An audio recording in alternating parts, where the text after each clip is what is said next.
Congresswoman, it's great to have you with us. Thank you so much for joining us. First, tell me a little bit about why you felt it was important for you to be there in person today.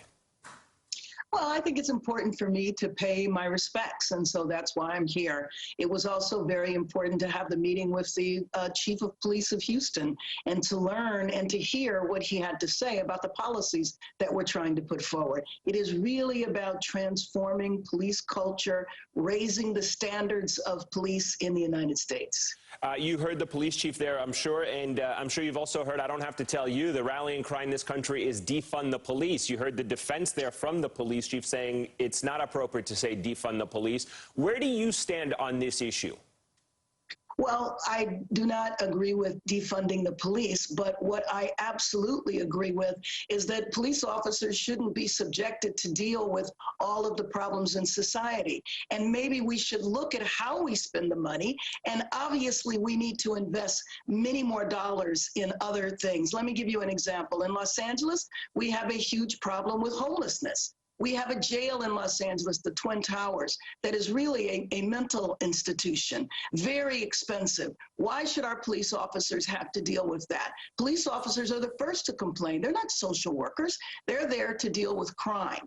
And so if you take a budget and if you invest more in communities, if communities have problems, if you look at the root causes of those problems and try to address those, then maybe it would relieve some of the pressure on police, and maybe so much money wouldn't have to be spent in that way. And so one of the things I'm excited about in the bill is that the bill allows for grants to go to community-based organizations to come up with innovative solutions, maybe to examine what public safety is in a particular area. And so that's the approach that I think that is needed. We're calling for police officers to be certified for national standards. Why is it that chokeholds are okay and no-knock warrants are okay in one area and not in another area? And just like any profession, doctor, lawyer, beautician, you all have to be certified. There should be continuing education. So I think there's a lot of things that can be done to address the people who are on the street protesting. And I have been so inspired. I've been involved in this issue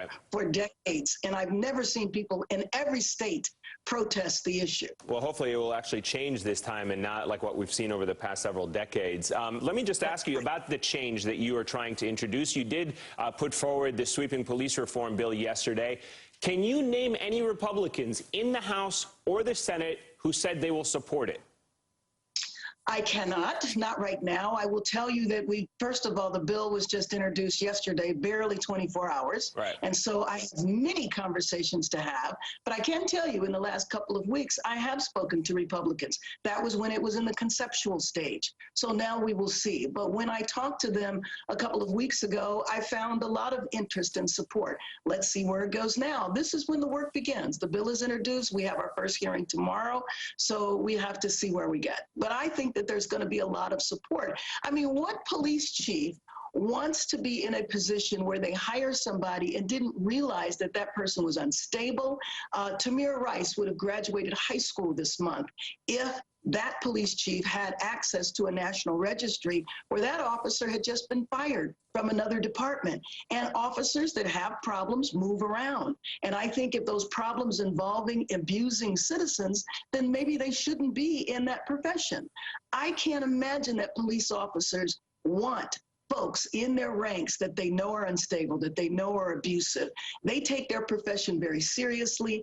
Any profession that can result in a death of a citizen should have the highest standards and should be very transparent to the public. Congresswoman, let me ask you finally, what is at stake if we do not make any change as a country this time around? I mean, you're trying to tell protesters this time will be different than what we've done in the past, and really it's because of the protest. But the reality of it is the system, as Michelle Alexander noted in the New York Times, it's functioning the way it was designed to. Well, I mean, we have to change the design. I don't want to see more videotapes of people being killed. And, you know, George Floyd is the one we're looking at now, but he's not the first person to have died because either a chokehold or a knee on a neck. That's just inappropriate, period. He was already handcuffed. And so I think it's my responsibility as a member of Congress that we have got to get this across the finish line. And frankly, all of the energy and all of the activity out there is going to help us do that. The other thing that is significantly different this time is that it is an absolute rainbow. It represents the beautiful diversity of our nation and of our world. And so to have people around the world protest because of abuse in the United States, frankly, this should be embarrassing to us. We're the land that preaches human rights for the rest of the world, and look at what's going on here. And so I am hoping that all of that pressure, you know, Congress can take 20 years to move on an issue or 20 days.